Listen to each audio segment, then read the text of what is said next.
আসসালামু আলাইকুম ওরহমতুল্লাহ। প্রিয় তাকদির ইসলামিক টিভির শ্রোতা ও বন্ধুরা, আশা করি আপনারা সকলেই ভালো আছেন। তাকদির ইসলামিক টিভির পরিবেশনায় আজকের গল্প অবরুদ্ধ নিশীথ, আর আমি আছি আপনাদের সাথে মোহাম্মদ আলী। গল্পটি লিখেছেন তেজস্মিতা মুর্তজা। ভিডিও এডিটিং করেছেন জে.আর. জাহিদ। তো চলুন দেরি না করে গল্পে ফিরি। আজকের গল্প অবরুদ্ধ নিশীথ। মনোযোগে কিছু গড়ে ওঠার সম্ভাবনা প্রবল থাকে। তুমি ততদিন মজবুত যতদিন তুমি গড়ে ওঠোনি, কারণ ভেঙে পড়ার একমাত্র পূর্বশর্ত গড়ে ওঠা। যা কখনো গঠিত হয়নি তার ভেঙে পড়ার সুযোগ নেই। আমি কখনো আমায় ঘিরে কিছু গড়ে উঠতে দেই না। অন্তু হাসল, বিশেষ করে পিছুটাং আর সম্পর্ক সমীকরণ। জয় মাথা দুলিয়ে হাসে। আমার সাথে যায় না ওসব। আপনার জানা উচিত ছিল অসম্পর্ক এক প্রকার সম্পর্ক, সবচেয়ে জটিল সম্পর্ক। তাই আপনি আমার সাথে গড়েছেন। এর দায় পরিশোধ করবেন না? জয় একটু মনোযোগী হয়, বুঝার চেষ্টা করে যেন কিছু। অন্তুর চোখে চেয়ে। অন্তু কি বলছে? সে শুধায়, অসম্পর্ক? আমার আপনারটা অসম্পর্ক? এর দায় কি? অন্তু দম ফেলল গভীর করে। চূড়ান্ত একটা প্রস্তুতি নিল, চূড়ান্ত কিছু বয়ান করার। জয়ের মুখোমুখি বসল বেশ কাছে, ধীর স্থির আওয়াজে বলতে শুরু করল। জয় আমির, জীবন আপনাকে অনেক ব্যথা যন্ত্রণার সমাহার দিয়েছে, আর সেটাকে পুঁজি করে আপনি পাপের মহাসমুদ্রে ডুব দিয়েছেন। আপনার দ্রোহিতা মাত্রা ছাড়িয়ে রক্তপিপাসায় পরিণত হয়েছে, যা আপনাকে ভুক্তভোগী থেকে বের করে এনে এক রাক্ষস ও হুমকিতে পরিণত করেছে। এখন আপনি বলবেন, আমি তো ভিকটিম প্রমাণিত হতে চাইনি। চেয়েছেন জয় আমির, আপনি চেয়েছেন, কিন্তু ততদিন যতদিন আপনি বিচার পাননি। আর তারপর একসময় আপনিই নিজে বিচারক হয়ে গেছেন। কিন্তু দুঃখের বিষয় হল, আপনার তাণ্ডব শুধু আপনার আসামিদের মাঝে সীমাবদ্ধ থাকেনি। কারণ ঝড় নির্দিষ্ট একটি খুপড়িকে উপড়ে ফেলে থামে না। ঝড়ের সেই সীমারেখা নীতি নেই। সে গোটা অঞ্চলকে বিধ্বস্ত করে। মানুষকে আপনি ঘেন্না করেন, তাই মানুষ আপনার কাছে একটুও ছাড় পাবার যোগ্য নয়। যে ছাড় ও দরদ একটা পশু পাখিও পায় আপনার কাছে। এতে বড়জোর আপনি মানুষের কাছে নেতিবাচক একটি প্রতিচ্ছবি তৈরি করতে পেরেছেন। এর বেশি কি পেয়েছেন? কি আছে আপনার, বলুন? জয় চোখ দুটো ডানে ফিরিয়ে কেমন করে যেন হাসল। দুনিয়ায় জন্মালে পেতে হবে এমন কথা আছে? কে দিয়েছে এই কথা? নারী পুরুষ মিললে তাদের অনুরূপ আরেকটা প্রাণী জন্মায়। এটা একটা জৈবিক ব্যাপার। এখন সেই প্রাণী কিছু পেল না পেল সেটার দায় কারও নয়। আমি পেতে তো আসিনি। অন্তু দীর্ঘশ্বাস টানে। জয়ের মানসিক চিন্তাধারা অস্বাভাবিক রকমের অভরসা ও মেকানিক পর্যায়ে চলে গেছে। সে তকদির, ভালো, আইন, ভরসা, প্রাপ্তি, জীবন, প্রেম, স্নেহ কিছুই মানে না। অন্তু জয়ের এই কথায় জ্বলন্ত এক ঘা দেখে, যে ঘা শুকিয়ে ক্ষতস্থানটি অনুভূতির ঊর্ধ্বে চলে গেছে। আর না সেখানে ব্যথা লাগে, আর না আরাম পাওয়ার প্রয়াস জাগে। জয় এই বিশ্বাসটুকু অবধি হারিয়েছে, জীবনে আদেও কেতে পাওয়ার মতন কিছু আছে। জয় বলল, মানুষ? ঘরওয়ালি তুমিও সমাজের প্রাণীদের মানুষ বলো? আজও? যারা তোমার অসম্মানে একবারও তোমার কাছে তোমার সত্যতা যাচাই করতে চায় নাই, চোখ বুজে তোমার অনিশ্চিত অপরাধ নিশ্চিত করে শাস্তি দিয়েছে, তাদেরকে তুমিও মানুষ বলো? এক্স্যাক্টলি, দ্যাটস দ্য পয়েন্ট জয়। সমাজের অধিকাংশই মানুষের মতো দেখতে অমানুষ। কিন্তু সেই অমানুষদের মাঝে যদি আপনিও একটি হন, আপনার অমানসিকতার তোপে আমিও যদি প্রতিশোধপরায়ণ হয়ে আরেকটা অমানুষে পরিণত হই, আমার তোপে আরেকটা কেউ অমানুষে পরিণত হয়, বাকি মানুষেরা অমানুষ হতে খুব বেশি দেরি লাগবে কি? কি বোঝাতে চাচ্ছ? আপনি তা বুঝতে চান? জয় সিগারটা আঙুলের ভাঁজ থেকে ছুঁড়ে মারল কোথাও। শুনতে চাই আপাতত। অন্তুর চোখের মনি এতক্ষণ চিকচিক করছিল, এবার পানি জমে। দুজনের নজর এক বিন্দুতে মিলিত হয়। অন্তু সজল চোখে নিজের দু হাতের তালুতে চোখ রাখে। হাত দুটো থরথর করে কাঁপছে। অন্তু তা দেখিয়ে জয়কে বলে, এই দেখুন, আপনি দেখছেন আমার হাত দুটো? আপনি দেখতে পাচ্ছেন আমার রক্তাক্ত হাতের তালু দুটো? আজ আমার এই দু হাত আগ্নেয়াস্ত্র চালানো দুটো হাত। আমার হাত চারজন মানুষের রক্তে লাল। আপনি বলুন তো, এটা কি হবার ছিল? এটা কি আমার আব্বুর আদর্শ ছিল জয় আমির? জয় কেমন ছটফট করে ওঠে যেন, চেপে ধরে অন্তুর কম্পমান হাত দুটো। সে অন্তুর কান্নায় অভ্যস্ত, দেখতেও চায় না, অথচ আজ সে চোখ ফেরাতে পারে না। সে দেখে অন্তু কান্নায় সে কি নিদারুণ হাহাকার। অন্তুর থুতনি কাঁপে। অন্তু বলে, ছোটবেলা থেকে আমার মুখের ভাষা ক্ষেত্রবিশেষে কর্কশ, কিন্তু হাত দুটো ছিল নরম। আজ তা মানুষের রক্তে রাঙা। আব্বু আমাকে প্রতিবাদ শিখিয়েছিল, কিন্তু কখনো আঘাত করতে শেখায়নি জানেন। আমার প্রতিবাদ ছিল হিংস্রতা, অমানসিকতার বিরুদ্ধে। আজ আমি নিজেই হিংস্র, মুখোশধারী, অমানসিক জয় আমির। আজ আমি মাহজাবিন আরমিন অন্তু, সেই সকল রক্তপিকাসু অমানুষদেরই একজন, যাদের বিরুদ্ধে আওয়াজ তোলার জের ধরে আজ আমি এই অবধি। আমি উকিল হতে চাই। কিসের উকিল? অন্যায়কারীকে আইনত শাস্তি দিয়ে নিরপরাধকে মুক্তি দেওয়ার উকিল। তাই যদি হয় তাহলে আমার জীবনের প্রথম কেস আমাকে আমার নিজের বিরুদ্ধে লড়তে হবে। আমাকে আমার নিজের বিরুদ্ধে প্রসিকিউশনে দাঁড়িয়ে আমার অপরাধের শাস্তি কার্যকর করতে নিজেকে 2টো খুন ও 2টো মানুষকে আহত করার দায়ে ফাঁসিতে ঝোলানোর রায় চেয়ে বিচারকের কাছে আর্জি জানাতে হবে। এটা কি ছিল আমার লক্ষ্য? এই লক্ষ্যে আমজাদ আলী প্রামাণিক আমাকে ছোট থেকে আদর্শ ও সত্যের পথে অবিচল করতে সচেষ্ট ছিলেন। অন্তুর গলা কাঁপে, থুতনিও, চোখ বেয়ে টুপটুপ করে পানি পড়ে। জয়ের চোখ দুটো পাথরে খোদাইকৃত মূর্তির মতন স্থির রইল অন্তুর মুখে। তার কাছে জবাব নেই। অন্তু কি বোঝাচ্ছে? অন্তু কেন রাবেয়ার মতো কথাবার্তা বলছে? অন্তু কেন জয়ের মতন প্রতিশোধের পক্ষপাতিত্ব করছে না? জয় অস্থির হয়। অন্তু নাক টেনে সোজা হয়ে বসে। সে নিজের অজান্তেই বোধহয় এবার নখ দিয়ে আঁকড়ে ধরে জয়ের হাত। বলে, আজ আমি প্রতিশোধের নেশায় তাই হয়ে গেছি যার বিরুদ্ধে এই যুদ্ধযাত্রা আমার। আপনি প্রতিশোধ পরায়ণ হয়ে মনুষ্যত্ব হারিয়ে পাপকে জায়েজ করে তুলেছিলেন। সেই মতো আমার সাথে যা করেছেন তার শিকার হয়ে আমিও এক জয় আমিরে পরিণত হয়েছি, যার লক্ষ্য কেবল ধ্বংস, রক্ত, অন্ধকার। কিন্তু এটা তো আমার পথ নয়। এটা বুঝতে আমার কিছুটা সময় লেগেছে। আমাকে এই বাড়ির সেই রাতে আসতে হয়েছে। আপনার গল্পে যেদিন আমি আমির বাড়িতে নিজেকে রেখেছি, তারপর টের পেয়েছি আপনার ভেতরটায় কোনো জানোয়ারেরা একটা জানোয়ারের চাষ করেছে।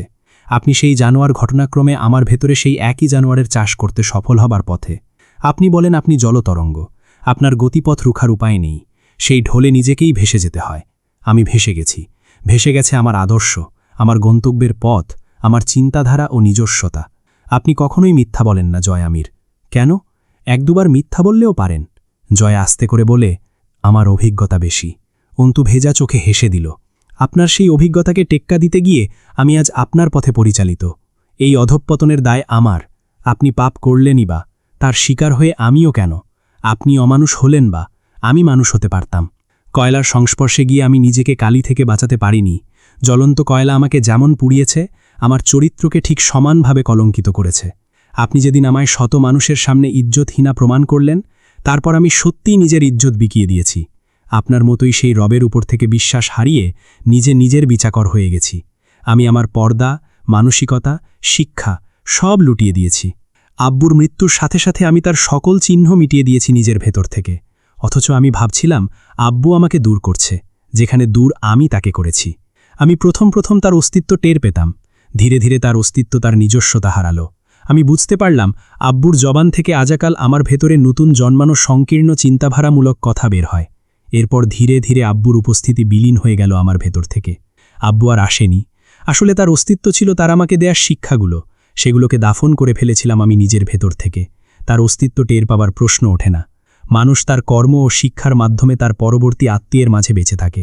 আমি তাকে আমার ভেতরে ঠাঁই না দিয়ে ঠাঁই দিলাম আপনাকে, হামজাকে, পলাশকে। কুকুরের কামড় খেয়ে হয়ে গেলাম কুকুর, কামড়াতে গেলাম কুকুরের পায়ে।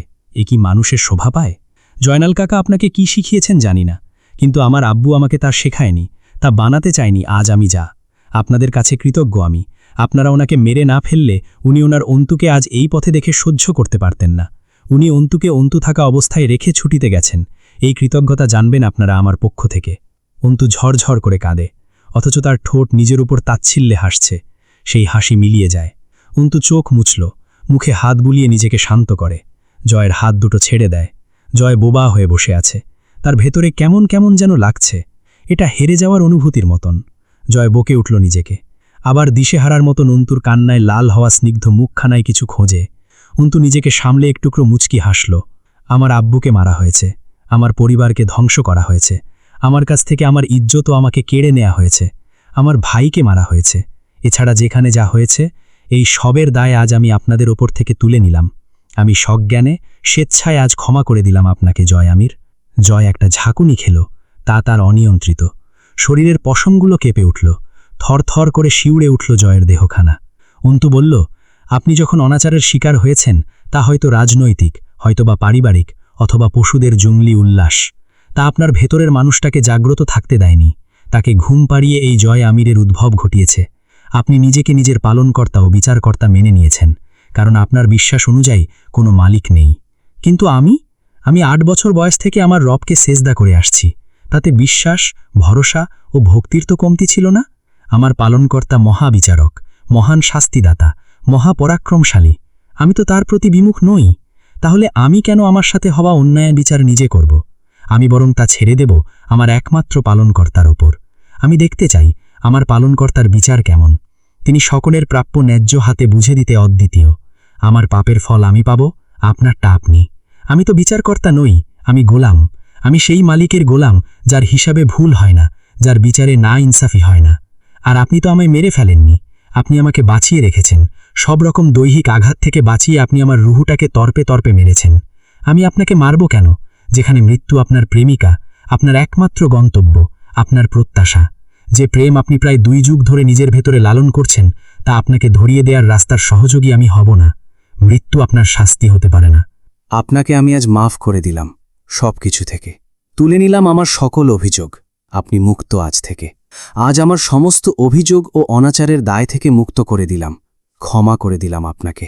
কথা ফুরোয় না অন্তুর। থাবা দিয়ে অন্তুর গলা চেপে ধরল জয়। এই আচ্ছা, তুই আমাকে ক্ষমা করার কে? তোর কাছে ক্ষমা চেয়েছি আমি চেয়েছি ক্ষমা। ক্ষমা করলে মানুষ তাকে ভুলে যায় রে। তুই আমাকে আজ ক্ষমা করে ভুলে যাবি? মহান হয়ে যাবি তুই? তা হবে না। আমি তোর কাছে ক্ষমা তো চাইনি। ক্ষমা করবি কেন? কিসের ভিত্তিতে তোর এই মহানুভবতা? ফোন বাজল জয়ের। ঘেমে উঠেছে তার শরীর। শার্কের ফাঁক দিয়ে লোমাবৃত বুকটা দেখা যায়। তাণ্ডব উঠেছে সেখানে। ওঠানামা করছে বিক্ষিপ্ত শ্বাসের দমকায়। অন্তু শুনতে পায় জয়ের হৃৎযন্ত্রের কপাটিকার লাফালাফি। সে হাসে, আলতো করে হাসে। জিতে যাওয়ার হাসি। যে জিতটা জয় জিততে চেয়েছিল বোধহয়। জয় ছেড়ে দেয় তার গলা। কল রিসিভ করে। কলটা রাজধানী থেকে এসেছে। কেউ জানায়, রাজধানী থেকে দিনাজপুর ফিরবার পথে দুপুর 3টে হামজার গাড়িখানা একটি বাইকের সাথে ক্র্যাশ হয়েছে। মিস ক্যাথরিন ঝিম ধরে বসে বেশ কিছুক্ষণ মাহাজাবিনকে দেখার পর একটুকরো ক্লান্ত হাসি হেসে বললেন, I want to be afraid of you Mahajabin. Mahajabin চোখ দুটো বুজে ম্লান হাসে। কেন? এই সৌন্দর্য ও স্নিগ্ধতার আড়ালে এমন ভয়াবহ নিষ্ঠুরতার জায়গা দিয়েছ? এটা তো নীতিবিরুদ্ধ। সৌন্দর্য ও নারীর ওপর মানুষ আস্থা হারাবে যে। মাহাজাবিন বলল, আপনি আমার ক্ষমাকে নিষ্ঠুরতা বলছেন, এটা কি নীতিবিরুদ্ধ নয়? তবে কি আমি জয় আমিরকে খুন করলে সেটা নীতিগত হতো? Policy is dead here. কিন্তু ওটা হতো ক্ষমা, তা জেনে রাখো। মাহাজাবিন একটু অবাক হওয়ার মতো করে বলে, এটা তো অধর্ম মাদাম। তুমি যে বারবার বলেছ সবচেয়ে কঠোর সাজার কথা, সেটাই তুমি সাজা মৌকুফের নামে দিলে ওকে। আমি তোমাকে বুঝতে ভীষণ চাপ অনুভব করছি। মাহাজাবিন, তুমি যা বলেছ তাই করেছ, শুধু দৃষ্টিকোণ ঘুরিয়ে নিয়েছ। তুমি বলেছ কখনোই ক্ষমা করবে না, কিন্তু ক্ষমা করে দিয়েছ। অথচ এখানে আমি জয় আমিরকে তোমার দেওয়া সবচেয়ে কঠোরতম শাস্তির ঘোষণা শুনছি। এটা কি ভিত্তিতে বলছেন মাদাম? মাহাজাবিন, তুমি জানো কাঠখড়ি ও কেরোসিনের চেয়ে দিয়াশলাইয়ের দুর্বল ছোট্ট কাঠিটি বেশি ভয়াবহ হয়? জানতাম না। কেননা দিয়াশলাইয়ের কাঠি কেরোসিন ও কাঠখড়িকে পোড়ানোর উদ্দেশ্যে নিজের সর্বস্বকে পুড়িয়ে ছাই করতেও দ্বিধাহীন, বরং নিজের ধ্বংস মেনে নিয়েই সে কেরোসিন ও কাঠখড়িকে জ্বালাবার জন্য নিজে জ্বলে ওঠে। তুমি হলে সেই দুর্বল ছোট্ট এক কাঠখড়ি। এই জন্যই তুমি ভয়াবহ।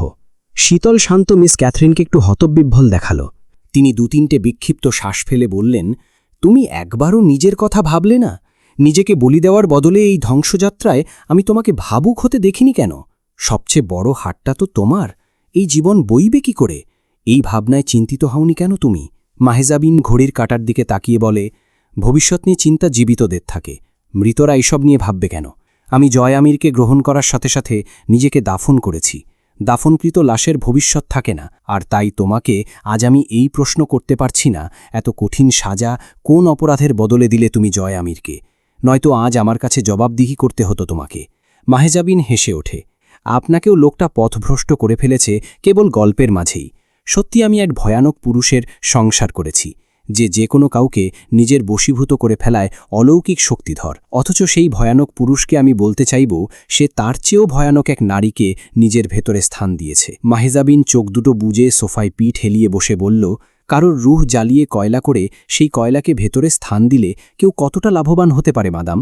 সেও ঠিক ততটাই পেয়েছে আমার কাছে। আমি বিচারক নই। প্রধান বিচারক ওই সৃষ্টিকর্তা, আর দ্বিতীয়টা দুনিয়ার আইনত আদালত। আমি জয় আমিরকে তাদের হাতেই সোপর্দ করলাম। ভুল করলাম? মিস ক্যাথারিন মিনিট 2 নিঃশব্দে দেখলেন মাহেজাবিনকে। আচমকা শ্লথ কণ্ঠে পড়লেন, তুমি গর্ভবতী ছিলে মাহেজাবিন? মাহেজাবিন জবাব দেয় না।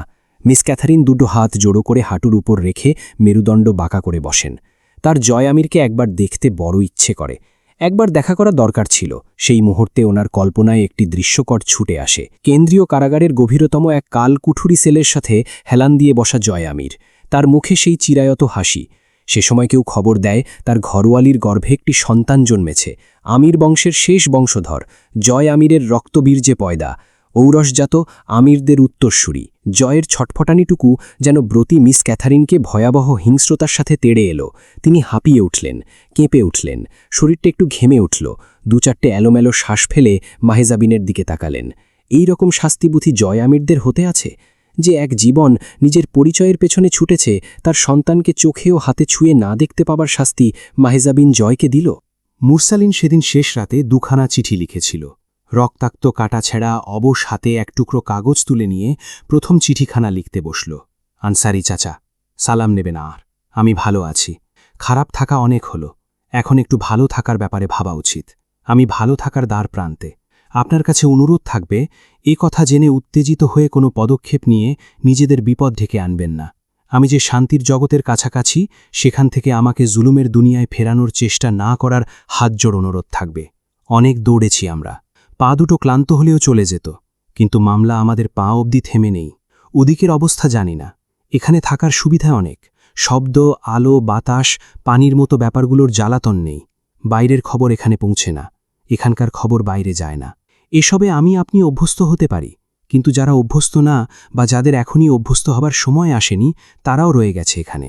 এর দায় কে নেবে? আমার কাঁধ ভেঙে গেছে, যে কাঁধে আমি ওদের শুকনো ক্ষুধার্ত মুখের দায়ের ভার তুলতে পারি। ওদের দিকে তাকানোর সাহস হারিয়ে ফেলেছি আমি।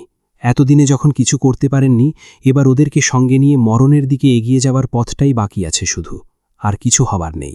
আমি যতটুকু বুঝতে পারছি, ওদিকে কিছু একটা চলছে। জয় আমিরের স্ত্রী ঘটিত এখানে একটা বিপজ্জনক ঘটনা ঘটে গেছে। এটা কতদূর গড়িয়েছে জানি না, কিন্তু সব মিলিয়ে যা হবে তা ভালো না। চাচা, ওদের জান ও মালের হেফাজত করব, এই ওয়াদায় ওদেরকে আমানত নিয়েছিলাম ওদের অভিভাবকদের কাছে। আমি বোধহয় আর সেই আমানত রক্ষা করার অবস্থায় নেই। ওদের জীবনকে বাজি ধরে আমি এই মুখ তুলে রবের সামনে দাঁড়াতে পারব না। হামজা পাটোয়ারি আমাকে ছাড়ার ভুল করবে না।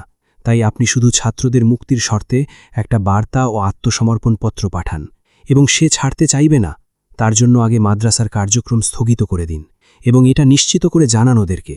এই চিঠি আপনার হাতে পৌঁছাবার সঙ্গে সঙ্গে কাজে লেগে পড়বেন। এখানেও বাইরে যথাক্রমে পৃথিবী ও মহাকাশের মতো। বাইরে 1 ঘণ্টা কাটলে এখানে থাকা প্রাণের আয়ু থেকে 1 যুগ করে চলে যাচ্ছে, আর আমার সাধ্যে নেই ওদেরকে ঠেকিয়ে রাখার। এমদানের পায়ে ইনফেকশন ধরে গেছে, বাকিরা জড়বস্তুর মতো মিথ্যে নিঃশ্বাস ফেলছে। ওর যথাদ্রুত চিকিৎসার প্রয়োজন। এসব উল্লেখ করলাম যাতে মাদ্রাসার কার্যক্রম বন্ধ করার প্রক্রিয়া শুরু করতে আপনার হাত না কাঁপে। আপনার স্নেহভাজন সৈয়দ মুরসালিন মহান। হাতের আঙ্গুলের ফাঁকে ফাঁকে ছিঁড়ে গেছে, সেসব স্থানে গলিত পুজ রক্ত বেরিয়ে এলো দীর্ঘক্ষণ কলম ধরে রাখার ফলে। মুরসালিন দ্বিতীয় চিঠিখানা বাঁ হাতে লেখার চেষ্টা করে। মাংসপেশী ও শারীরিক দুর্বলতায় থরথর করে হাত কাঁপতে লাগল।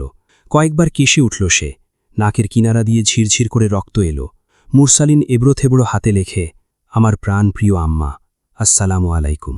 চিঠির শুরুতেই আপনার অবাধ্য ছেলের অফুরন্ত শ্রদ্ধা ও ভালোবাসা জানবেন। একথা আজ প্রথমবার বলছি। অবাক হয়েছেন? আজ না বললে আর বলার সুযোগ পাবার নিশ্চয়তা নেই। আমি আপনাকে আজ মূর্খের মতো জিজ্ঞেস করব না আপনি কেমন আছেন, কিন্তু আপনার এখন নিশ্চয়ই জানতে ইচ্ছে করছে আপনার বদমাশ ছেলে কেমন আছে, কি অবস্থায় আছে। তা আমি আপনাকে শেষে বলবো। এখন তার আগে দুটো কথা বলি।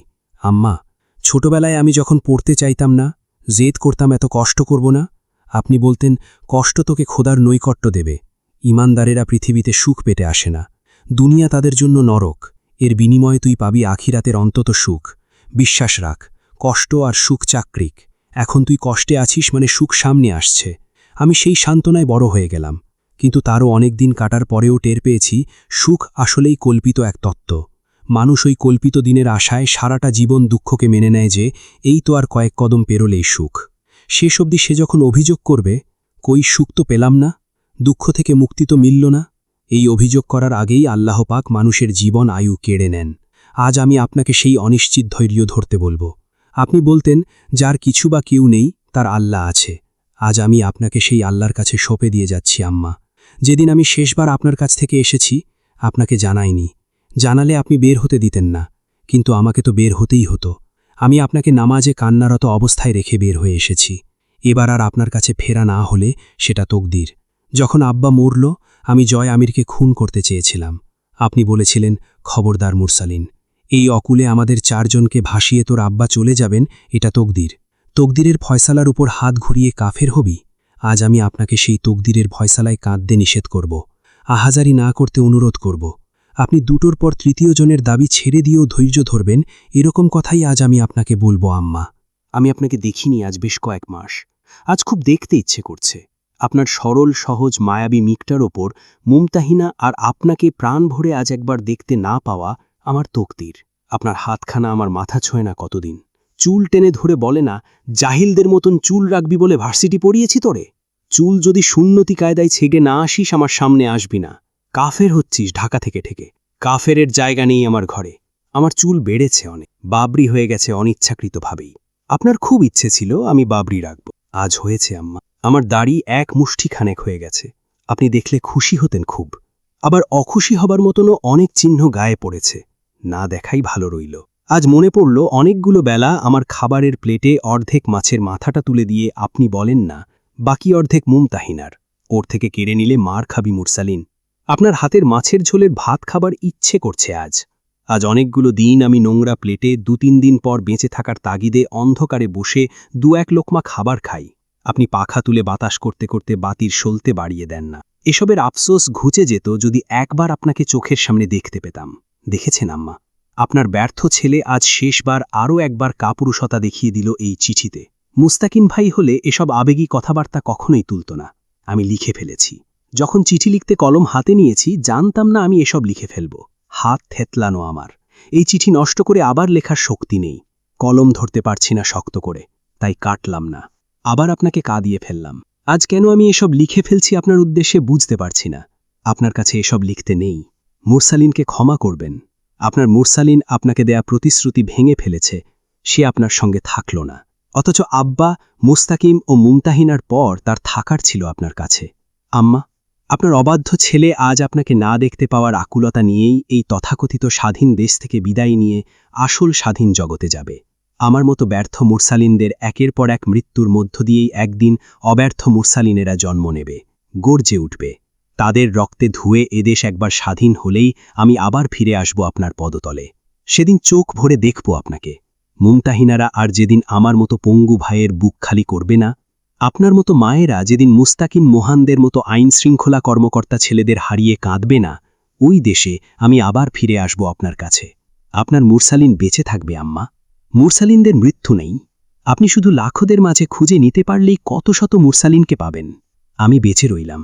আজ আর কিছু লিখব না। আজ শুধু ভাবব, মৃত্যু কি শেষ না শুরু? এই শহরে মৃত্যু কি আসক্তি নাকি অনীহা? মুরসালিনের হাত থেকে কলম পড়ে গেল। ক্ষত থেকে পুজ পড়ছে। জীবনী শক্তি নিঃশেষ হওয়ার পথে। মুরসালিনের গায়ে কাঁপুনি উঠল। সে জড়সড় হয়ে মেঝের ওপর শুয়ে পড়ল, লম্বা শরীরখানা গুটিয়ে নিয়ে। দুপুরের দিকে জয় আর আরমিন বেরিয়ে যাওয়ার পর খবর এলো আজ হামজা দিনাজপুর ফিরছে। পুরনো দিন হলে রিমির উৎসব লেগে যেত। কমপক্ষে 10 পদের রান্না করতে তাকে রান্নাঘরে কাটাতে হতো ঘণ্টা 5। কক্ষটা গোছগাছ করার পর হামজার পোশাক ধুয়ে শুকিয়ে ইস্ত্রি করে রাখা শেষ হলে নিজেকে গোছগাছের কাজ। গোসল করে একটা নেভি ব্লু কালারের শাড়ি পরতে হতো রিমিকে। কালারটা হামজার পছন্দ। দরজা খুলেই হামজার গায়ে চাদর, কোট কিছু গায়ে থাকলে তা খুলে নিতে হয় রিমির। এরপর ওয়ালেট, চশমা, ঘড়ি অথবা বাজারের থলে বা কিছু থাকলে তা রিমির উপর তুলে দিতে দিতে রুমে ঢুকেই হামজা পাঞ্জাবিখানা ছুঁড়ে মারার অভ্যেস হামজার। ঘামের সাথে মিশে কড়া সুগন্ধির গন্ধটা হামজা হামজা হয়ে ওঠে। ওই গন্ধে রিমির প্রাণ আছে। ওই গন্ধে রিমির একটা হামজা আছে। নাক কুচকে গোপনে সে গন্ধটা টেনে নিয়ে একখানা প্রাণোচ্ছল শ্বাস ফেলে আর চোখে তার কঠোর পুরুষকে দেখে। হামজার একটা অভ্যেস আছে। বাইরে থেকে এসে সে সর্বপ্রথম গোসলে ঢোকে। রিমিকে বাথরুমের দরজাটা ধরে সে সারাটাক্ষণ দাঁড়িয়ে থাকতে হয় লুঙ্গি তোয়ালে হাতে নিয়ে। বাথরুমের হ্যাঙ্গারের কোনো কাজ নেই। গোসল সেরে এসে একখানা সিগার ধরিয়ে দোল কেদারায় গা মেলে বসে হামজা। তখন রিমির কাজ তার ভেজা মাথাটা মুছে দিয়ে ক্লান্ত শরীরটা একটু টিপে দেওয়া, চুল টানা। এ সময় মতিভ্রম হলে রিমির আর নিস্তার নেই সেবেলা। এসব আজ স্বপ্নের মতন, যেন আগের জন্মের স্মৃতি সেসব। রিমির নতুন এক জন্ম হয়েছে, কিন্তু সবচেয়ে ভয়ানক ব্যাপার হলো এই জন্মেও রিমির এই দুর্বল নারীত্ব ওই নিঠুর পুরুষটিকে কামনা করে। সেই লোক কি জানে, সেই যে রাতে রিমিকে কান্নারত দেখে রাজধানীর উদ্দেশ্যে বেরিয়ে গেছে লোকটা, তারপর আর রিমি ঘুমায়নি। রাতে বিছানায় পিঠ ঠেকায়নি? রিমি পারে না। তার নগ্ন নরম বুকটার উপর লোকটা দাড়ি গোফওয়ালা শক্ত মুখটার ভার না ছেড়ে দিলে রিমি একটুও ঘুমোতে পারে না। রিমি তো ছোট ছিল, তার উচ্চতাও হামজার বিশাল দেহটার চেয়ে নেহাত ছোট। প্রথম যখন অভ্যেস হচ্ছিল, হামজা রিমিকে বিছানায় চেপে ধরে রিমির আলগা বুকে চুল দাড়িতে আবৃত মাথাটা সহ গোটা শরীরের ভার ফেলে ঘুমাত। রিমি ঝগড়াও করেছে এ নিয়ে, তার দম বন্ধ হয়ে আসে। অত বড় মানুষের ভার তার ছোট্ট শরীরে সয়? তাকে এ সময় হামজার থামানোর কৌশলটা কি শিকারী জাতীয় ছিল? পোড়া কালো ঠোঁট রিমির কচি ঠোঁট আঁকড়ে ধরলেই রিমির শরীর আউলে যেত। নারীদেহ পুরুষের এমন ছোঁয়ার কাছে কত বাজেভাবে শিকার হয়ে যায় সেসব জানে লোকটা। আজ সেই দমবন্ধকর পরিবেশ না তৈরি হলে রিমির ঘুম আসে না, সে বিছানায় টিকতে পারে না। রিমিকে এসে খবরটা দিয়ে গেল একটা ছেলে, ভাবি, ভাই ঢাকা থেকে ফিরতেছে। রিমির জিজ্ঞেস করতে জিহ্বা নড়ে, সেটা তোমার ভাই আমাকে জানাতে বলেছে? কিন্তু বলা হয় না। ওরা কেউ রিমির দিকে চোখ তুলে সরাসরি তাকায় না, আবার বেশিক্ষণ সামনেও থাকে না। হামজার আদেশ অথবা নিষেধ বোধহয় এমনই। কথাখানা শোনার পর রিমির ভেতরে যে যাতনা শুরু হলো তা বেসামাল হয়ে উঠল। এ সময় রিমির কি করার অভ্যেস, রিমি করছে কি? তরু কোথায়? শাহানা কই? বাড়িতে হামজার ফেরার খবরে তোড়জোড় শুরু হচ্ছে না কেন? এ কথা ভাবতেই আবার বিষাক্ত সেই অনুভূতি রিমির গলা চেপে ধরল। এসবের জন্য দায়ী ওই লোকটা। বাড়িটা শ্মশান হয়ে গেছে, যেখানে শুধু নেই নেই আর নেই, প্রাণ নেই। রিমি ছুটে যায় বারান্দায়। সে আর এক মুহূর্ত এখানে থাকবে না, সে চলে যাবে বাপের বাড়ি। হামজা ফিরে তাকে এই অবস্থায় দেখবে, আবার লোকটার সম্মুখীন সে হবে, তাও এই পরিস্থিতিতে, এই অবস্থায়। কিন্তু উপায় কি? কারো সাহস নেই হামজার অনুমতি না নিয়ে রিমিকে ওই বাড়িতে দিয়ে আসার, অথবা ওই বাড়ি থেকে এসে কেউ তাকে নিয়ে যাওয়ার। হামজা বাপের বাড়ি যাওয়া পছন্দ করে না। রিমি হামজার ঘরের আসবাবের মতো হয়ে গেছে। যেদিন তাকে বউ করে তুলে এনে এই ঘরে রেখেছে হামজা, সে বোধহয় একা বাপের বাড়ি যাওয়ার পথটাও ভুলে গেছে। রিমির মনের আগুন যেন শরীর পুড়াতে লাগল। সে গিয়ে টেনে হিচড়ে পরনের মুছড়ে যাওয়া শাড়িখানা গা ছাড়া করে ঝর্ণার নিচে বসে পড়ল। একে একে শরীরের সমস্ত বস্ত্র খুলে ফেলল, তবু শরীরের জুলুনি কমে না। রিমি হাত পা গুটিয়ে নিয়ে বসে থাকে ঝর্ণার তলে, হু হু করে কেঁদে ওঠে। তার সুখের সংসারে কার নজর লেগেছে? পাপের নজর এত ভয়াবহ হবে কেন?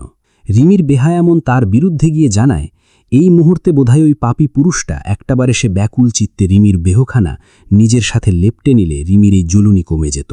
রিমির হাতের নখে নিষ্পিস অনুভূতি জাগছে, লোকটার পশমি বুকে গাঢ় খামচির আঁচড় ফেলতে। রিমির কাছে এই সত্য ভাবনাখানা অসহ্য ঠেকে।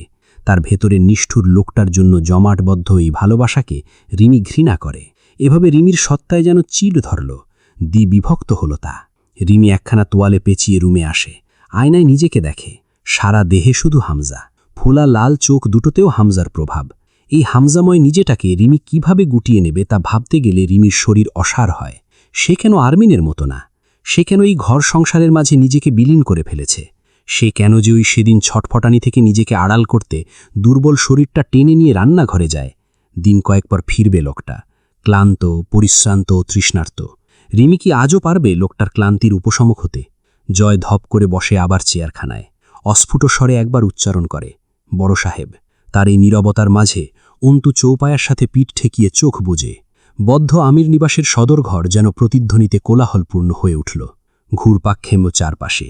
জয় আমির, আপনি দায়হীন, বাঁধনহারা। বাঁধনহারা বুঝি পাপের দায় হারে? আপনি এক মৃত্যুঞ্জয়ী। মৃত্যু কখনো আপনার শাস্তি হতে পারে, তাই আপনাকে জীবন দিলাম, আপনার চির পাওনাদার হলাম।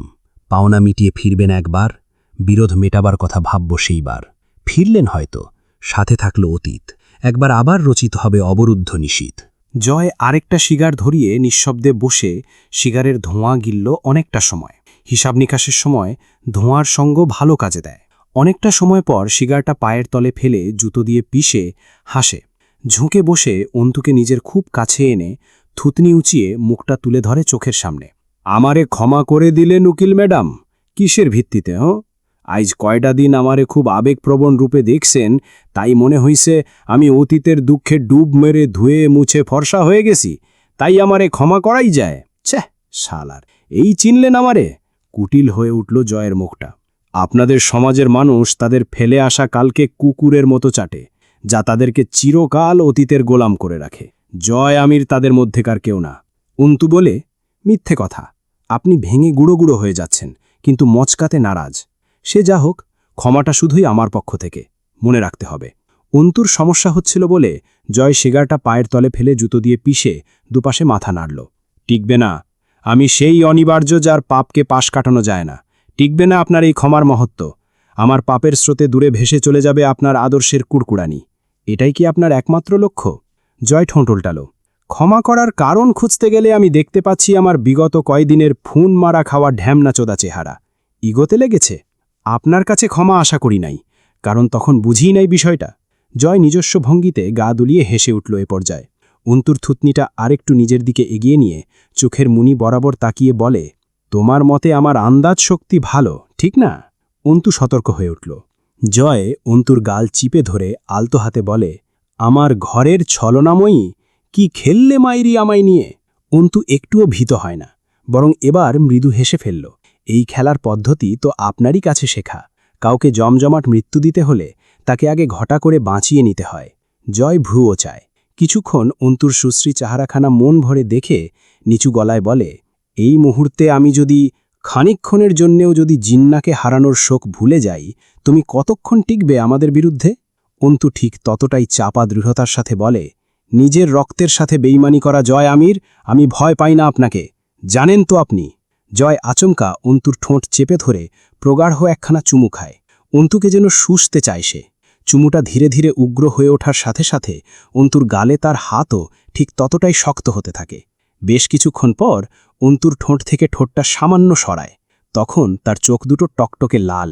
সেই মুখভঙ্গিমার কথিত বর্ণনা নেই, তা দুর্বোধ্য। চাপা আক্রোশ জয়ের পৌরুষ কণ্ঠনালীতে কাঠিন্য পেয়ে বেরিয়ে আসে চাপা ধীর আওয়াজে, বেইমানি তোর দক্ষতা আরমিন। অন্তুর নাক শিউড়ে ওঠে। সত্যকে অস্বীকার করার মাধ্যমে তা মিথ্যে করার ব্যর্থ চেষ্টা ছাড়ুন।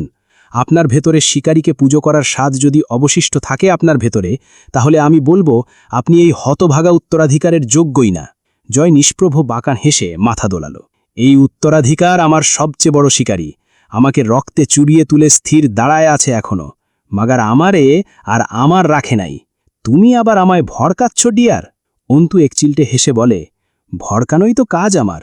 তবে জেনে রাখুন, আপনি যতক্ষণ আপনার দেবতার বিপক্ষে ততক্ষণ আপনি সঠিক পথে।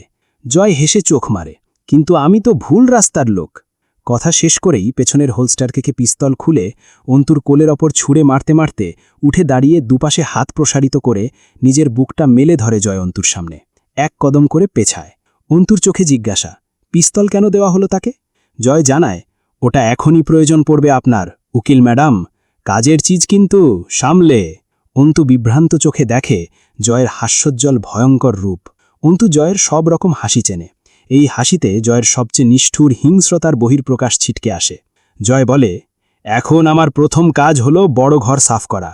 বড় সাহেবের রক্তের দাম না তুলে আমি তো ঢাকা যেতে পারি না। আফসোস, আজ যা হবে আপনার আড়ালে হবে। আপনার সাজা মকুফেরি সমান এটা। অন্তুর সারা শরীরটা ঝাঁকুনি দিয়ে শিউড়ে ওঠে। আব্দুল আহাদের রক্তহীন মুক্তা অন্তুর বুকের ভেতরটায় এক ধাক্কা মারে। অন্তু উঠে দাঁড়ায়। জয় পুরো হল রুম কাঁপিয়ে হেসে উঠল। হাসির দমকে বদ্ধ চার দেওয়ালে প্রতিধ্বনি উঠল। অন্তুকে সে হাততালি দিয়ে উৎসাহিত করে, শাবাশ ঘরওয়ালি, press the trigger, no tension, মাল লোডেড, জাস্ট শুট। নিজের বুকে একদম হৃদযন্ত্রুর উপরে আঙুল নির্দেশ করে জয়ের মুখোমুখি দাঁড়ায়। এই যে, এইখান বরাবর, শুট শুট, নয়তো বড় ঘর কেল্লাম আজ খালাস। আমাকে ঠেকাতেই হবে আপনার। ইনসাফের পক্ষে দু চারটে খুন জায়েজ ম্যাডাম, চালান গুলি। জয় আমির আজ তীর্থে যাবে। চালা আরমিন, গুলি চালা। অন্তুর বুক হাঁপড়ের মতন ওঠে নামে। তার চোখ জ্বলছে। সে জয় আমিরকে শোধায়, আপনি আমার ধৈর্যের পরীক্ষা নিচ্ছেন? না, ছি, আমি শুধু বলছি আমি অনিবার্য পাপ, যা এড়ানো যায় না, ক্ষমা করা যায় না। তার সামনে মহানুভবতার জায়গা নেই। অন্তু পিস্তল তাক করে ধরে জয়ের কপাল বরাবর। লম্বাদেহী জয়ের কপাল বরাবর পিস্তল তুলতে অন্তুর হাত অনেকটা উঁচুতে মেলতে হয়। অন্তু দেখতে পায় জয়ের মুখের উল্লাস। অন্তুর মাথাটা ঝিনঝিন করে ওঠে। কেউ মৃত্যুকে আলিঙ্গন করতে এত উৎসাহিত হতে পারে? কারোর চেহারা মৃত্যুকে সামনে রেখে এত বেপরোয়া হাসিতে মেতে উঠতে পারে? আর সে নিকৃষ্টতম পাপী হয়, তাকে কি অন্তত মৃত্যুর সাজা দিতে আছে? অন্তুর বিলম্ব জয়কে বিরক্ত করে। তার ঠোঁট থেকে হাসি কোণে আসে। তার চোখ কথক হয়ে ওঠে। সেই চোখে চোখ রেখে অন্তুর বুকের ভেতর ঝড় উঠে আসে। শ্বাস প্রশ্বাস গতি হারায়। অন্তুর গলার মাংসপেশি অস্বাভাবিক হারে থরথর করে কেঁপে ওঠে। তার চোখ দুটো জ্বলে। জয় চোখে চোখ মিলিয়ে শুধায়, আপনার চোখে একখানা পটি বেঁধে দেব? জয় আমিরের চোখে তাকিয়ে তার বুকে গুলি চালানো সহজ না ম্যাডাম। তার এক মুহূর্তের মাঝে অন্তুকে এসে থাবা মেরে ধরে জয়। তাহলে সেই বুকে ছলনার ছুরি চালানো এত সহজ কেন? হ্যাঁ, কি চাই তোর আরমিন? আমার ধ্বংস চেয়ে নিতি? তোর 2 হাতের তালুতে এনে ফেলতাম জয় আমিরের ধ্বংসের এক মুষ্টি ছাই। দৃঢ়চিত্তে জয় আমিরের চেহারার দিকে চেয়ে থাকা অন্তুর চোখ বেয়ে টুপ করে এক ফোঁটা নোনতা পানি গাল বেয়ে পড়ে। জয় বলে, কিন্তু তোরা কেন ছলনার পথ বেছে নিস আমার বেলায়? আমার সাথে ছলনা করা খুব সহজ তাই? আমি কাঙাল তাই? অন্তু মলিন হাসে। একসময় মনে হতো আপনি কাঙাল, একটু স্নেহ, ভালোবাসা অথবা সঙ্গ এর কাঙাল। না, তা আপনি নন। আপনি শুধুই একজন পাপিষ্ঠ পুরুষ। জয় হাত শিখিল করে হাসে। স্নেহ আমি চাইছি এই আমির জন্য, কিন্তু আপনাদের সমাজে এই জয়কে ভালোবাসার নিয়ম নাই। আমাকে ভালোবাসার কথা আইলে শর্ত উঠছে আমার বদলে যাওয়ার। তখন বুঝছি ওই ভালোবাসা নিঃস্বার্থ না, অথবা এই জয় আমিরের জন্যে না। তার মানে ভালোবাসা পাইলে পাবে ওই বদলে যাওয়া শালা। এই আমি খালি শাস্তি পাবার যোগ্য। শুটমি। জয় অন্তুকে ছেয়ে আবার একটু দূরত্ব বাড়িয়ে পিছিয়ে যায়। অন্তুকে উৎসাহ দেয়, আইজ হয়তো তুই আমার রক্ত ছুঁয়ে দেখবি, অথবা ওদের রক্তে তোকে গোসল করাবো আমি। অন্তু পিস্তলের তাক নামিয়ে জয়ের হাই বুটের ওপরে গোড়ালির দিকে তাক করে। জয় শব্দ করে হাসে, হো হো করে হাসে অন্তুর নীরব আগ্রাসন দেখে। কিন্তু অন্তু গুলি চালায় না। জয় পেছাতে পেছাতে সদর দরজায় ঠেকে। তা খুলে অন্তুকে বলে, তোর কসম আরমিন, একবার চৌকাঠের ওপারে না রাখলে আমায় ঠেকাতে পারবি না আজ। রক্তের একটা ছোটখাটো পুকুর কাটবো আজ আমি। গুলি চালা, পিঠ বরাবরই চালা। জয় পা উঁচু করে চৌকাঠের ওপারে না তুলে বাচ্চাদের মতন হাসতে হাসতে পেছন ফিরে চায়। শেষ সুযোগ ঘরোয়ালি, আমি ওপারে পা রাখলে আর ফিরাতে পারবা না আজ। থামাও এখনই, সময় আছে। অন্তু ক্লান্ত চোখে দেখে জয়ের উচ্ছ্বাসিত চেহারাটা। এই খেলায় সে খুব আনন্দ পাচ্ছে। হয় অন্তু আজ তার রক্ত নেবে, অথবা সে অন্তুর দোসরদের প্রাণ। ভীষণ মজার খেলা। জয় অপেক্ষা করে অন্তুর ট্রিগার দাবানোর। দাবাচ্ছে না দেখে সে চৌকাঠের ওপারে পা ফেলতে উদ্যত হওয়ার ভান করে। পিচ করে একটা শব্দ হয়। জয় আমির চোখ দুটো আরাম করে বুজে নেয়।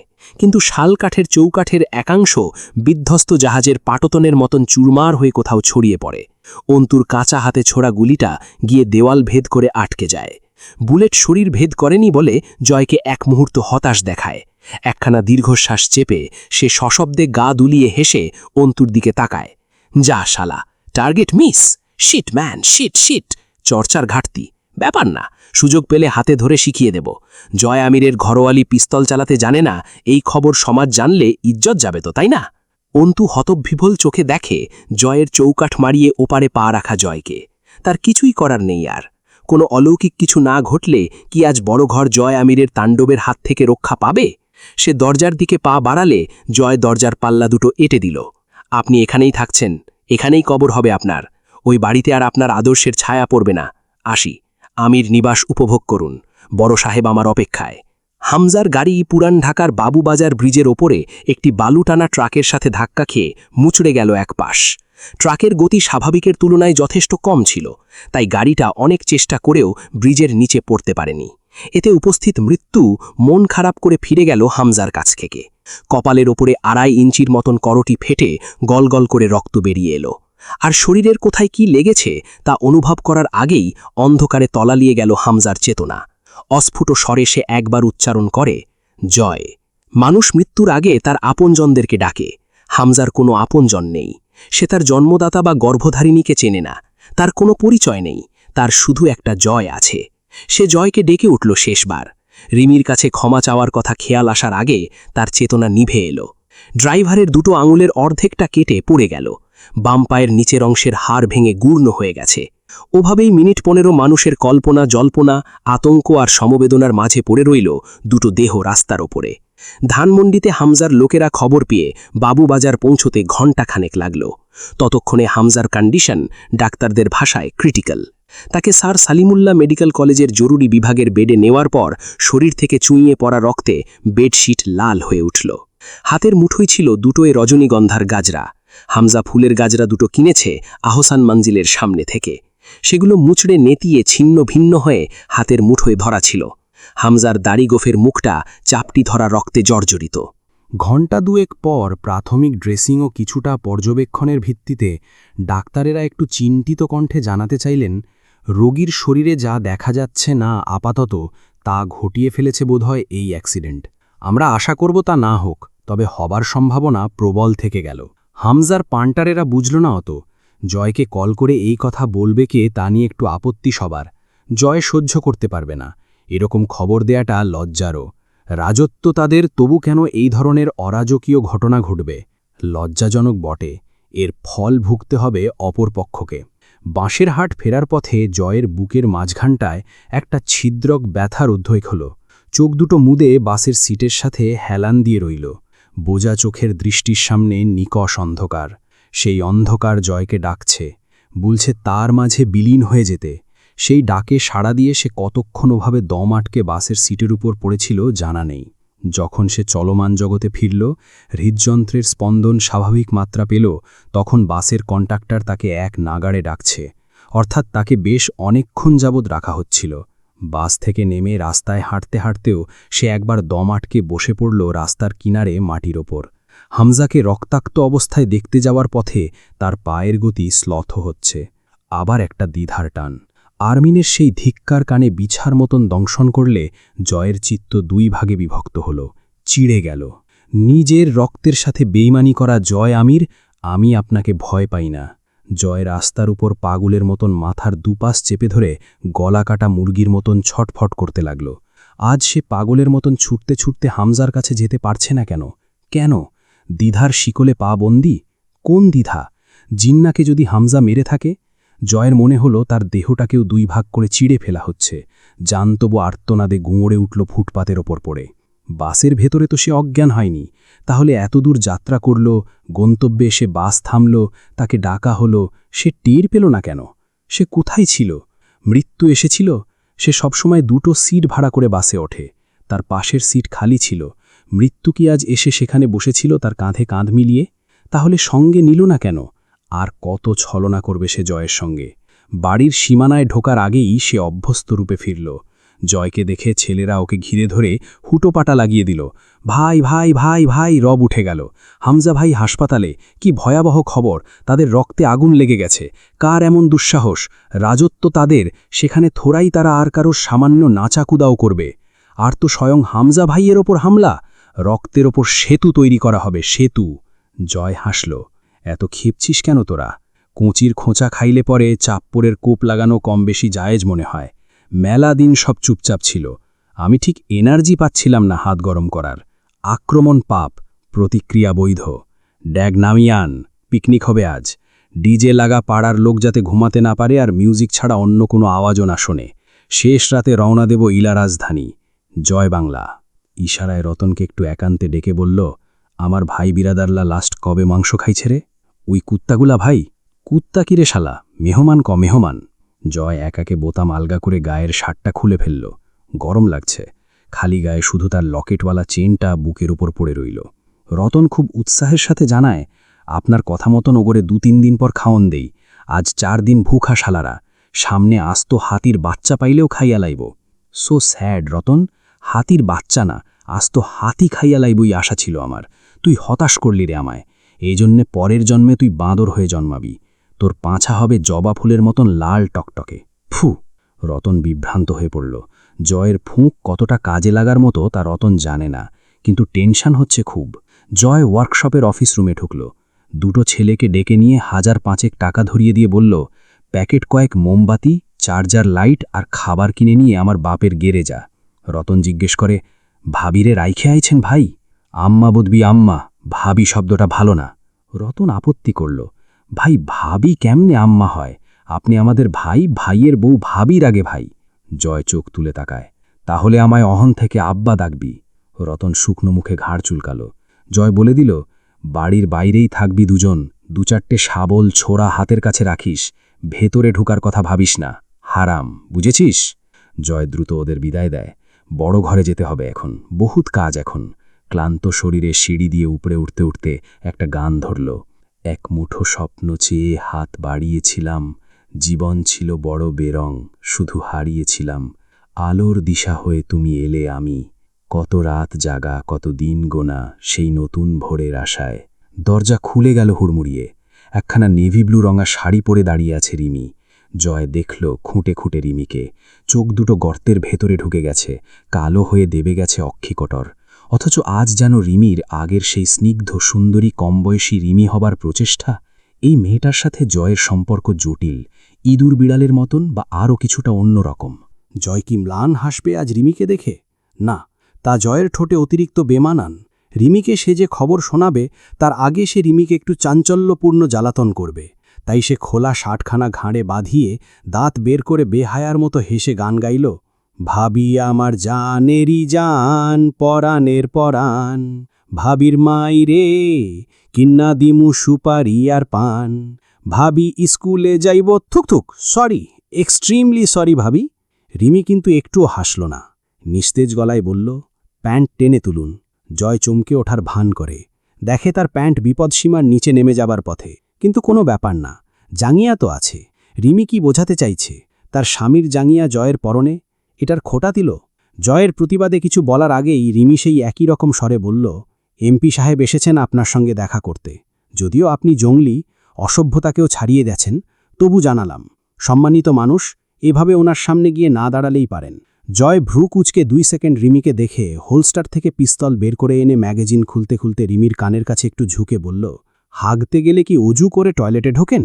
রিমি অসন্তুষ্টিতে চোখ বুঝল। জয় ম্যাগাজিনে বুলেট ভরতে ভরতে হিসফিস করে বলে, শক্ত হয়ে দাঁড়ান, ভেতরে ঢোকার আগে আপনাকে একটা ক্যাঙ্গারু নিউজ দেব, যেটা শোনার পর আপনি ক্যাঙ্গারুর মতন লাফাবেন। রেডি? রিমি নিষ্প্রভ গলায় বলল, আপনার ভাই আজকে দিনাজপুর ফিরছে না তাই তো? জয় স্থির চোখে তাকিয়ে শুকনো হাসে, না আসতাসে তো নাই, উল্টা হাসপাতালে শুয়ে আমার আপনার অপেক্ষা করতাসে। তৈরি হন, মিটিং শেষে রওনা দেব। আপনার স্বামী খুব সেলফিশ লোক, আপনি বলে সংসার করতেছেন, আমি হলে জীবনেও করতাম না। রিমি শরীরের ভর হারালো যেন, স্তব্ধ হয়ে দাঁড়িয়ে রইল। জয় শীষ বাজাতে বাজাতে পিস্তল ফের হোলস্টারে গুজে ভেতরে ঢুকে উচ্ছ্বসিত স্বরে বলল, আরে মামা, শান্তি বর্ষিত হোক আপনার উপরে নিচে সবখানে। আপনার সাথে সাক্ষাৎ করব বলে আজ কয়টা দিন ঘুম হয় না, তাই রাতে ঘুমাই। এমপি সাহেব সহ 9 জন লোক বসে আছে বসার ঘরে সোফায়। বিভিন্ন রকম নাশতা, শরবত ইত্যাদি পরিবেশন করা হয়েছে। জয় গিয়ে একটা সোফায় বসে পড়ল ধূপ করে, খালি গা, চেনটা ঝুলছে বুকের ওপর। রূপর তৈরি যে অক্ষরটি জলজল করছে লকেট হিসাবে। রিমি নড়বড়ে পায়ে এসে দাঁড়াল। জয় শীতল চোখে তাকিয়ে আদেশের স্বরে বলল, ভেতরে যান। রিমি সঙ্গে সঙ্গে চোখ নামিয়ে নিয়ে চলে যায় দ্রুত।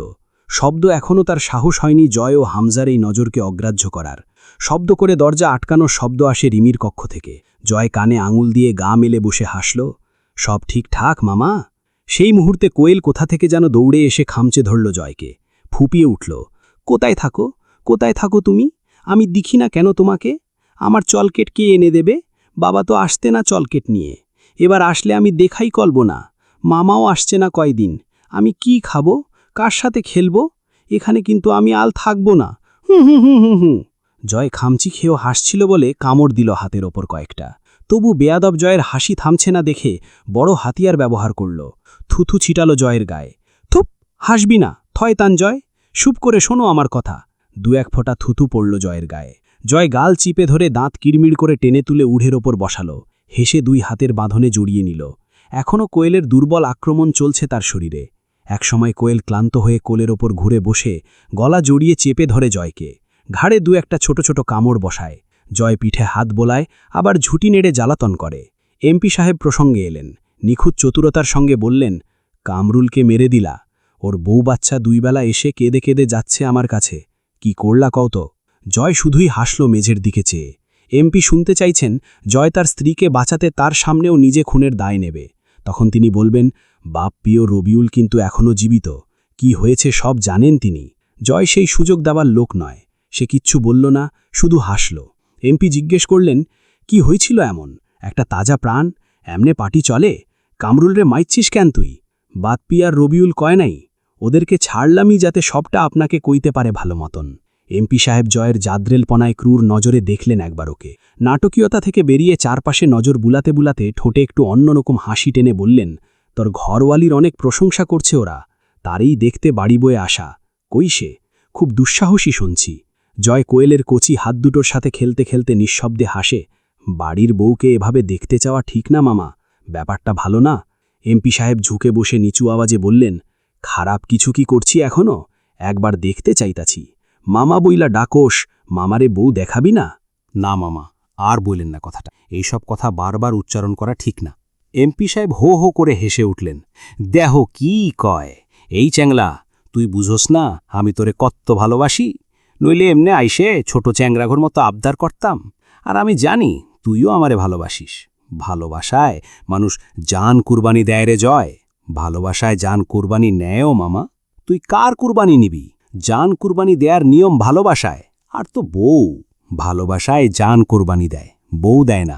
ওরে ওরে, রাজনীতি জুয়া রে জয়, জুয়া। সব কিছু বাজি ধরতে হয়। আইস তোর বউরে দিবি না, আমি আমার স্যাংরা করে গোর কি বুঝাবো? ওরা তোর বউরে চায়।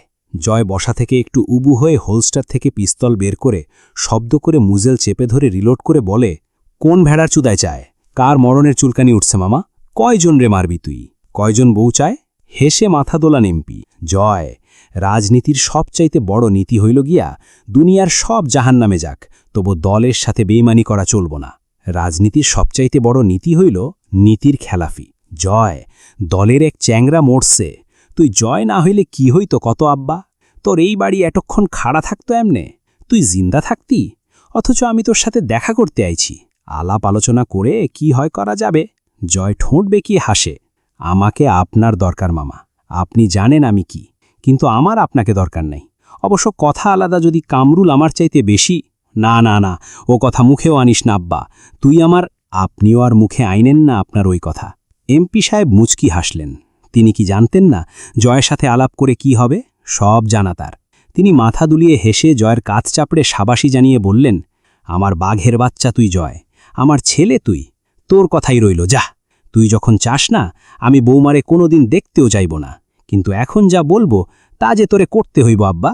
জয় হ্যাঁ না কিচ্ছু বলল না। কোয়েল বোধহয় ঘুমিয়ে পড়বে অল্পক্ষণের মধ্যে। সে পরম স্নেহে কোয়েলের পিঠে হাত বুলাতে লাগল। দুটো চুমুও খেল। এমপি সাহেব সুধান, কই থেকে আসতেছিস? এক কাস্টমারের বাড়ি গেছিলাম মাল পৌঁছাইতে। কোন দিক দিয়ে বাড়ির ঢুকলি? ডান দিক। এমপি সাহেব হাসলেন। বামে তোর শ্বশুরবাড়ির লোক খাড়ায় আছে। জয় চোখ তুলে তাকায়, হেসে ফেলে নিঃশব্দে। তোদের সাথে যাইতে হবে তোর। জয় সামান্য শব্দ করে হেসে উঠল। এমপি সাহেব একটু সিরিয়াস হলেন। না জয়, যাওয়া লাগবে। Reputation is more important. এক খুনে পুলিশ চলে আসছে, দিনকাল এত ভালো চলে আসছে, এক রাইতে ইনসাফ প্রতিষ্ঠা পায় গেছে দেশে। এইবার আমার মতো পাপির কি তাইলে রোজ গোয়া মারা যাবে মামা? তোর বিশ্বাস আমি তোরে এক কামরুলের খুনে জেলে যেতে দেব? তাও তো খুন তুই করিস নাই। জয় ভ্রু জড়ায়। এমপি বললেন, তোর নামে এফআইআর হইছে, গ্রেফতারি পরোয়ানা জারি হইছে, ওরা অ্যারেস্ট ওয়ারেন্ট নিয়ে এসছে, তাইলে দূরে দাঁড় করায় রাখছেন কেন? ছি, আমার আত্মীয় তারা, আমার বাড়ির কাছে এসে এভাবে বিনা আপ্যায়নে ফিরে যাবে না। এই রতন, কাউসার, আমার মেহমান আসছে, ভিতরে ডাক। ওরা আজ ফিরে যাবে না জয়, তোকে সাথে নিয়েই যাবে। শোন আমার কথা একটু ঠান্ডা মাথায়। জয় শান্ত চিত্তে মাথা দোলায়। ওদেরকে আসতে বলেন ভেতরে, চা নাস্তা করুক। দুপাশে মাথা নাড়েন এমপি। এক রাত হইলেও সেলের ভেতরে থাকা লাগবে তোর। তোর মনে হয় আমি তোরে বেশি দিন ভেতরে থাকতে দেব? অন্তত একটা ফটো তোলা অবধি ভেতরে যাওয়া লাগবে। 1 সেকেন্ডও না, আমি রাজধানী যাব, বড় সাহেব হাসপাতালে, অলরেডি ঘণ্টা 6 কভার। এমপি একটু হাসলেন। আমি অপেক্ষা করতেছিলাম সংবাদটা তুই কখন দিবি আমারে, দিবি কি না। জয় সেসব অগ্রাহ্য করে রিমিকে ডাকল। ভাবি, আপনি রেডি? মামা, আমি বড় ঘরে যাব, গেলে চলেন, মিনিট 20 কাজ আছে। এখন না জয়, আগে ঘুরে আয়, তারপর সেসব তো তৈরি করা লাগবে। এখন আর পাপের বোঝায় নতুন ভার চাপাস না। জয় উঠে দাঁড়াল। এমপি সাহেব হাত চেপে ধরি বসান। শোন, তোর রেপুটেশন নষ্ট হলে তুই শেষ। জোর বরে তুই পাবলিককে হাতের আন্ডারে রাখতে পারবি ঠিকই, তবে বেশি দিন না। জনগণের ভেতরে বিদ্রোহের পোকা বেশি থাকে। Reputation is the pillar of politics. আমার রেপুটেশন নষ্ট হবার চান্স নাই মামা, কারণ জয় আমিরের রেপুটেশন কোনোদিন ক্লিন ছিলই না। আপনি কইতে চাইতেছেন আমি সেলের পেছনে দাঁড়াবো, শালা সম্বন্ধীরা দাঁত বাইর করে আমার ফটো তুলবে, তা কাল সকালে নিউজ ফ্রন্টলাইন হবে দিনাজপুরের একজন বিশিষ্ট ছাত্র সভাপতি হোগা মারা খাইছে। মামা, পাগল হওয়া যাবে না, পাগল হলেই সমস্যা। কার এত সাহস? আমি না চাইলে কেউ তোর ছবি ছাপাবে না, কোনো টিভি চ্যানেলে দেখানো তো দূর। চলেন বড় ঘরে যাই, ঘুরে আসি একবার। ও সব পেঁচাল বাদ। খুব বেশি দরকার পড়লে সরাসরি ক্রস ফায়ার করতে বইলেন। বন্দিত্ব আমার পোষায় না, হোক সে 1 রাত অথবা 1 সেকেন্ড। তুই জানিস কি হয়েছে? তুই যতটা সহজভাবে নিচ্ছিস ততখানি সহজ নয় ব্যাপার। বিরোধী দলের একজন সিআইডি অফিসার তোমার পেছনে পড়ে আছে। ভাব এবার তেরামি করলে থাপ্পড় মারব একটা কান বরাবর। সে কে? একবার দেখা হলো না তো? একটা কোলাকুলি তো অন্তত করা দরকার। বাহাদুর অফিসার আমার হেফাজতে আছে, আমি কতক্ষণ ঠেকাবো তাকে? তুই রিসেন্ট 9টা মার্ডার কেসে সাসপেক্ট, আর কয়েকটার প্রমাণ সিআইডির হাতে। পাগলামি তুই করতেছিস। আচ্ছা, জেলে যাওয়াটা খারাপ কিছু না। বড় সাহেবকে নিয়ে দিনাজপুর ফিরি, তারপর 2 দিন বনভোজন করে আসবো শ্বশুরবাড়ি। কোনো সমস্যা নাই। জয়, কথা বেশি বলা ভালো না। তোর দলের এক চ্যাংরা, কি জানি নাম, ওইটা তো পুলিশ কাস্টাডিত। কবির, আইজ রাত্রিরে যাবি, কাল সন্ধ্যা হইতে না হইতে 24 ঘন্টার আগে তুই সহ সেও খালাস। তারপর বড় ঘর সাফ করাও লাগবে। তোরে জেলে রাখলে আমার চলবে? জয় চুপচাপ কোয়েলকে নিয়ে উঠে গিয়ে তুলির রুমের বিছানায় শুয়ে দিয়ে এলো। রিমির দরজায় নক করলে রিমি দরজা খুলতে দেরি করে। সে অপেক্ষা না করে নিজের রুমে ঢোকে। আলমারি খুলল। তার ও হামজার রুমে 2টো আলমারি, 2টো কাস্টমাইজ সিস্টেমের। নিচের দিকে লকারের নিচে আলাদা আরেকটা সেকশন আছে। সেখানে অস্ত্র রাখার হোল্ডার ছাড়াও আরেকটা ইন্টেরিয়ার আছে। সেখানে তার বেশ কিছু প্রিয় ছোট বড় অস্ত্র রাখা থাকে।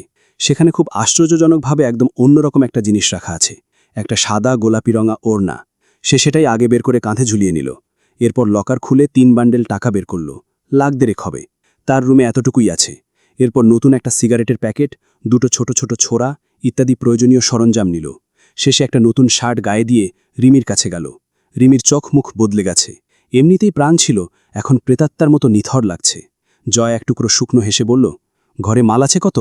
রিমি আলমারি খুলে দিয়ে সরে দাঁড়ায়। জয় আরও কয়েক বান্ডেল নিল সেখান থেকে। রিমিকে বলল, তুলিকে সাথে নিয়ে যাবেন আপনি? রিমি আতকে ওঠে, আপনি সাথে যাবেন না?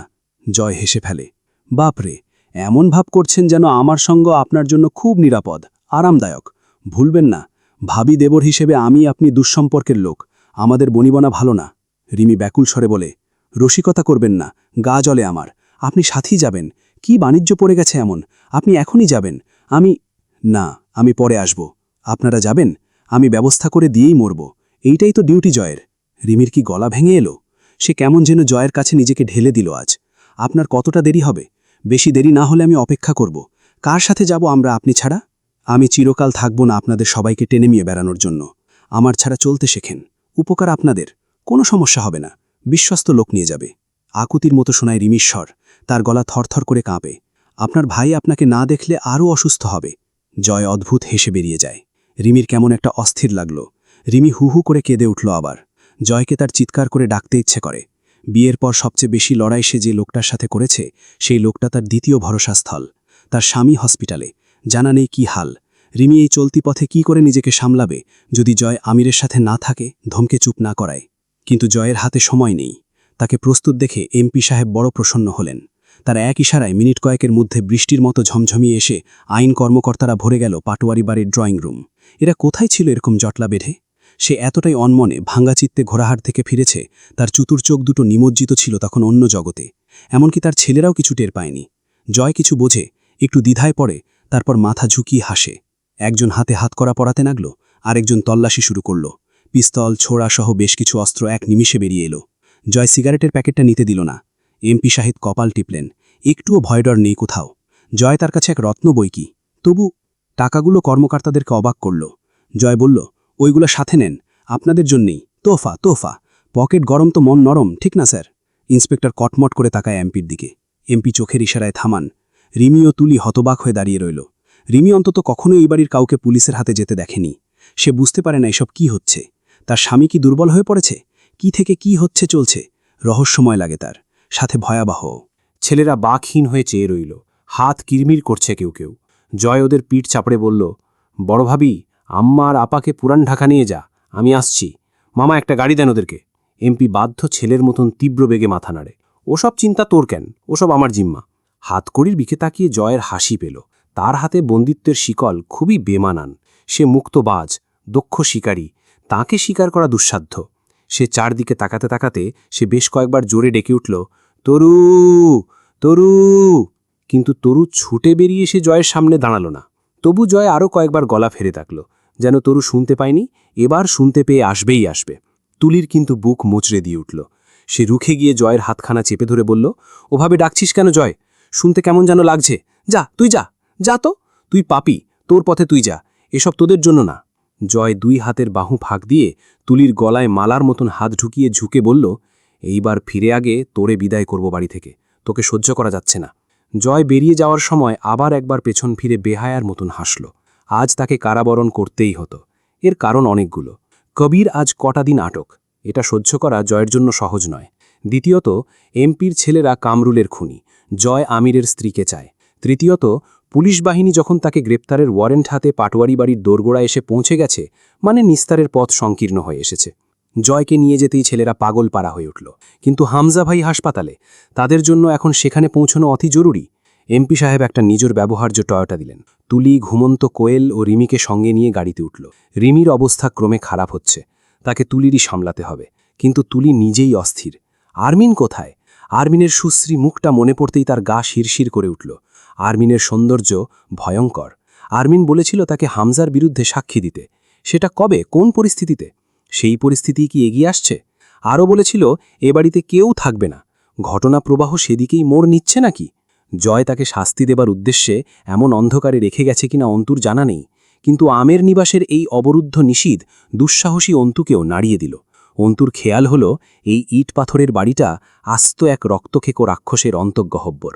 কোথাও একরত্তি আলো বা দূর অবধি জনমানবের বিচরণ নেই। অবরুদ্ধ হলরুম অন্তুকে গিলে নেওয়ার আনন্দে নীরবে গর্জন করছে, যা শুধু অন্তুর কানে বাজে। পেছনের জঙ্গলি বাগান থেকে শেয়ালের সরু ডাক ভেসে আসছে। আরও কত রকম জঙ্গলি ছোট বড় প্রাণীর নিশীথ চিৎকার অন্তুর শরীরের লোমকূপ অবধি কুকুরে তুলল। নিজের শরীরটা অবধি দৃশ্যমান নয় এখানে। জানালা দিয়ে মাঝে মধ্যেই বাতাসের ঝাপটা আসছে, তার সাথে ভেসে এসে নাকে ঠেকছে বহুদিনের অবরুদ্ধ হলরুম ঝেঁটিয়ে আসা ভ্যাপসা গন্ধ। অন্তুর পা চলে না জানালা আটকে দিতে যাওয়ার জন্য। সে সদর দরজার সাথে লেপ্টে বসে রইল। এই ভয়টা অন্তুকে বড় ঘরে প্রবেশের দিন কাবু করেনি। সেদিন কেবল এক প্রবল উত্তেজনার বাজনা বেজেছিল বুকে। বেশিক্ষণ কিন্তু এভাবে চলল না। ভয়, অস্বস্তি, মানসিক চাপ ও দুর্বলতা অন্তুর গর্ভাবস্থার ওপর ভারী পড়ল। মাথাটা চক্কর মেরে উঠে পেট গুলিয়ে আসার সাথে সাথে গল গল করে বমি করে ফেলল। কোথায় ছিটে পড়ল বমি তা দেখারও উপায় নেই। জয়ের এই নিষ্ঠুরতার নাম কি দেবে অন্তু? আচ্ছা, জয় আমির যদি জানত সে আজ আমের নিবাসের শেষ উত্তরাধিকারীকে আমের নিবাসে তার মায়ের পেটে রেখে যাচ্ছে, মা সন্তান দুজনকেই অবরুদ্ধ করে যাচ্ছে, সে কি এই কাজ করত? সে কি করত তখন? অন্তু ঘণ্টা দুয়েকে ওভাবে থাকতে পারল না অসুস্থ শরীরে। বমি করার পর গলা আটকে এসেছিল। তার মিনিট দশেকের মধ্যে দেহটা ধূপ করে লুটিয়ে পড়ল আমের নিবাসের ধুলোর স্তর জমা মোজাইক করা মেঝের ওপর।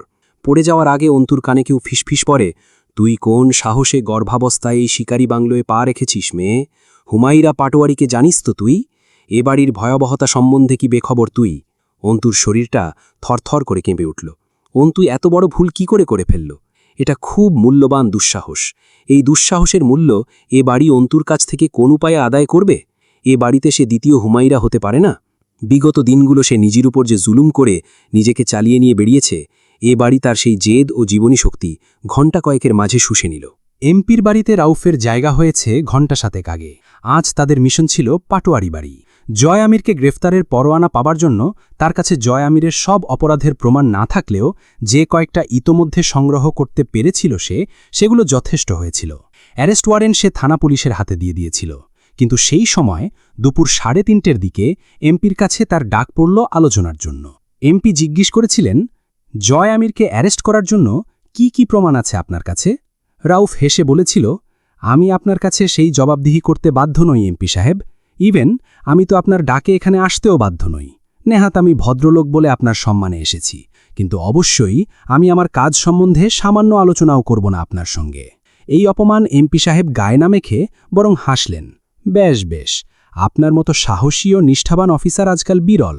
খুব পছন্দ হয়েছে আমার। কিন্তু আমি শুধু জানতে চাইছি ওর অপরাধ কি? আমাকে মামা বলে ডাকে আমার খুবই খারাপ লাগছে ছেলেটার জন্য।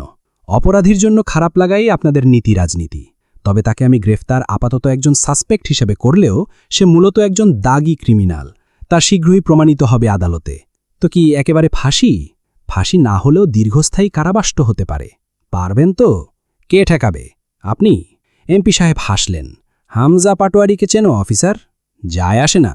আসে, খুব আসে। মন্ত্রীদের সাথে হ্যান্ডশেক করা স্নেহের জুনিয়র হামজা। আমার মতো এমপির কথা না হোক, মন্ত্রীদের কথা মানতে হতেই পারে। রাউফের মুখে কোনো হেলদোল না এলেও ভেতরে ভেতরে সে একটু চিন্তিত হয়ে গেল। এবং নিজের জীবন ও চাকরি নিয়ে তো অবশ্যই সংশয় রয়েছে। এমপি প্রস্তাব দিলেন, আপনার বাহিনীর আগ্রাসন স্থগিত রাখুন, আমার একটু আলাপ আছে ওর সাথে। না না, ভয় পাবেন না, আমি নিজে তুলে দেব ওকে আপনাদের হাতে। বরং আমি ছাড়া ওকে আপনারা কনভিন্স করতে পারবেন বলে মনে হয় না। এক হতো যে সে শুধু জয় হতো, ও হচ্ছে হামজার কইলজার টুকরা। ওর গায়ে হাত মারলে আপনি হামজার কইলজায় খোঁচা মারবেন, এরপর কিছুই নিয়ন্ত্রণে থাকবে না। কিন্তু আমি পারব। এবং এখন রাউফ মোটামুটি সন্তুষ্ট। জয় আমির ধরা পড়েছে। ধরাটা কঠিন ছিল না অবশ্য, কিন্তু ধরে রাখাটা কঠিন, যেটার ঝুঁকি এখনও কাটেনি। জয় আমিরকে ধরে রেখে তার শাস্তি পর্যন্ত নিয়ে যাওয়া অবধি সব ঠিক থাকলে তবে হয়। জয়কে হেফাজতে নেওয়া হয়েছে রাত 9টার দিকে। রাউফ কায়সার ঘড়ির দিকে তাকালো, এখন রাত 11:23। এমপি সাহেব এখন পর্যন্ত 2টো পাইপ শেষ করেছেন। পাইপ সেজে দিচ্ছে তার কাজের লোক, তিনি ধোঁয়া টানছেন। দ্বিতীয়বার পাইপ শেষ করে এমপি সাহেব বললেন, আপনি এবার যেতে পারেন, নিশ্চিন্তে যেতে পারেন। জয়কে কেউ বাঁচাতে পারবে না। এই নিশ্চয়তা আপনি এখন কিভাবে দিচ্ছেন?